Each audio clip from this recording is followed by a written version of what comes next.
کسی فلم کے شروع میں مکیش کا سین ہو یا سگریٹ اور گٹکے پر بنا ہوا خطرناک فوٹو، تمباکو کتنا خطرناک ہے یہ ہمیں بتانے کی پوری کوشش کی جاتی ہے۔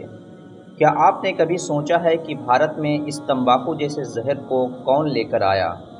کہانی شروع ہوتی ہے مغلوں کے دور سے۔ مغل بادشاہ اکبر کی طبیعت خراب تھی، دربار روز کی طرح روشن تھا۔ بادشاہ کے آنے کا اعلان ہوا اور پوری بارگاہ بادشاہ کی شان میں کھڑی ہو گئی۔ بادشاہ آئے اور مسند پر پالتھی مارتے ہوئے انہوں نے سب کا احترام کیا۔ اکبر کی طبیعت ناساز رہنے لگی تھی، شاہی حکیم نے آرام کی صلاح دی تھی، لیکن پھر بھی اکبر دربار میں پہنچے کیونکہ دن کچھ خاص تھا۔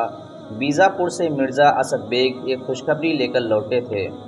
شہزادے دانیال کا عادل شاہ کی بیٹی سے نکاح طے ہو گیا تھا اور معاملہ طے کر اسد بیگ مرزاپور سے تحفے میں ملا زار و مال لے کر آگرہ پہنچے تھے۔ تحفوں پر سے دسترخوان ہٹایا گیا تو اس میں چاندی اور سونے کی تشتریوں میں ایک سے بڑھ کر ایک سامان رکھا ہوا تھا۔ بادشاہ نے سب کا معائنہ کیا۔ جب یہ معاملہ نپٹ چکا تب اسد بیگ بادشاہ کے آگے پیش ہوئے اور ایک چھوٹی سی چاندی کی تشتری بادشاہ کے آگے رکھ دی۔ تشتری میں کچھ سامان سجا ہوا تھا، نقاشی کیا ہوا ایک خوبصورت پائپ، ساتھ میں ایک قلم جو لمبائی میں 3 ہاتھ تھی، اس کے دونوں سروں کو رنگ کر تام چینی سے سجایا گیا تھا۔ قلم کے ساتھ ایک چاندی کی ٹیوب تھی، اسے بھی بینگنی مخمل سے لپیٹا گیا تھا۔ اس پورے تام جھام کے ساتھ مسالے جیسی کوئی چیز بھی رکھی ہوئی تھی اور ساتھ میں جلانے والا ایک سندر سا برنر تھا۔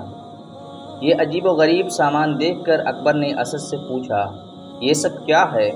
اسد بیگ نے فرمایا، حضور یہ تمباکو ہے، دوائی کے طور پر بادشاہ کی خدمت میں پیش کر رہا ہوں۔ بادشاہ پر زور دینے کے لیے اسد بیگ نے آگے کہا، حضور مکہ اور مدینہ میں سب لوگ تمباکو سے واقف ہیں۔ یہ سن کر اکبر نے بیگ سے اسے تیار کر پائپ آگے بڑھانے کو کہا۔ تمباکو سلگا کر بادشاہ کے آگے پیش کیا گیا اور انہوں نے اس میں سے 2-3 کش مارے۔ اس کے بعد اکبر نے اپنے شاہی حکیم سے تمباکو کے بارے میں پوچھا۔ اس نے جواب دیا کہ بھارت میں ابھی تک اس کے استعمال کی زیادہ جانکاری نہیں ہے، لیکن یورپ کے لوگ اس کے بارے میں بہت کچھ جانتے ہیں۔